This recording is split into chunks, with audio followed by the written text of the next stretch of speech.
बेटी एक बार चल के लड़के को देख तो लो। मेरा दावा है कि लड़का तुम्हें बहुत पसंद आएगा। बाला बहुत अच्छा लड़का है। हाँ हाँ बेटी, हम लोग तुम्हारे दुश्मन तो नहीं है। किसी अच्छे लड़के से ही तुम्हारी शादी करवाएंगे ना। आखिर तू हमारी इकलौती बेटी है। अच्छा ठीक है माँ, अब ज़्यादा भावुकतापूर्ण शब्दों का इस्तेमाल ना करो। मैं चलने के लिए तैयार हूँ। चलो फिर, बिना देर के हम सब चलते हैं। सभी बाला के घर पहुंचते हैं। अरे क्या बात है बहन जी, अभी तक आपका बेटा नहीं आया? जी बस आता ही होगा। तभी वहां बाला आता है। लो जी, आ गया मेरा बेटा। ये लोग तुझे देखने आए हैं और ये इनकी बेटी नम्रता है। बाला के सर पर बिल्कुल बाल नहीं होते। ये देख नम्रता और उसके परिवार वालों की आंखें फटी की फटी रह जाती है। ये तो टकला है। हे भगवान, माँ पिताजी, आप दोनों एक टकले से मेरी शादी करवाने वाले थे। अरे ये तो पूरा उजड़ा चमन है। देखो बेटी, इस तरह किसी का मजाक उड़ाना गलत है। किसी के बारे में इस तरह की बातें नहीं करते। बालों का क्या है, वो तो आते जाते रहते हैं। लड़का टकला है तो क्या हुआ, इंजीनियर है, अच्छा खासा कमाता है। आप चुप रहिए जी।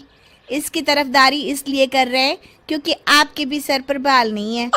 मैंने तो आपसे शादी कर ली, मगर मैं अपनी बेटी की शादी एक टकले से बिल्कुल नहीं करवाऊंगी। अरे ये क्या, कब से आप लोगों ने टकला टकला लगा रखा है? और माफ करना, तुम भी कोई हूर की परी नहीं हो। तुम लोग मेरे घर में आकर मेरी ही बेइज्जती कर रहे हो। निकल जाओ यहाँ से। हाँ हाँ तो जा रहे हैं ना, हमें भी यहाँ रुकने का कोई शौक नहीं है।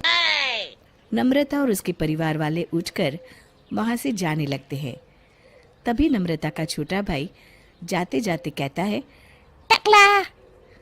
तेरा बाप टकला। और इस तरह बाला का रिश्ता टूट जाता है। फिर एक दिन सड़क के किनारे एक आदमी घूम घूम कर कंधी बेच रहा होता है। कंधी ले लो, कंधी, एक से बढ़िया एक कंघी ले लो, नए जमाने की कंघी ले लो। अरे भाई ये ले लो। घूमते घूमते वो बाला के पास पहुंच जाता है। अरे भाई साहब, कंधी लोगे क्या? ये लो। तभी उसकी नजर बाला के सर के ऊपर पड़ती है। अरे माफ करना भाई साहब, आप इसे लेकर क्या करोगे? आपके सर पर तो बाल ही नहीं है, आपका तो स्टेडियम पूरा खाली है। चलता हूँ, कंधी ले लो, कंधी ले लो। कंधी वाले की बातें सुनकर बाला को बुरा लगता है। उस समय बाला को ऐसा महसूस होता है कि उसके लिए दुनिया में सबसे कीमती कोई चीज़ अगर है तो वो सिर्फ बाल है। बाला सड़क पर चलते हुए लोगों के बाल बड़े गौर से दिखता है। चलते चलते बाला एक मंदिर के पास पहुंच जाता है। हे भगवान, तुमने ये मेरे साथ क्या किया? थोड़े से बाल अगर मुझे दे देते तो तुम्हारा क्या चला जाता? सारी दुनिया मेरा मजाक उड़ाती है।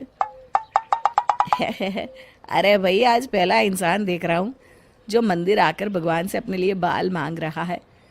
बेटा, भगवान ने तुम्हें सब कुछ तो दिया है, अच्छी सेहत है, अच्छी नौकरी है। लगता है तुम्हारी तबीयत ठीक नहीं है। घर जाओ, सब ठीक हो जाएगा। बाला वहाँ से चला जाता है। घर पहुंचकर बाला खाना खाता है और अपने कमरे में सोने के लिए चला जाता है। फिर सुबह जब बाला सोकर उठता है तो आईने के सामने अपने आप को देखकर हैरान हो जाता है। बाला के सर पर एकदम घने बाल आ जाते हैं। बाला खुशी से झूम उठता है।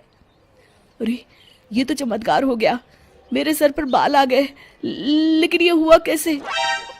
दोस्तों, अगर आप इस कहानी का दूसरा भाग देखना चाहते हैं तो हमें कमेंट करके ज़रूर बताएं।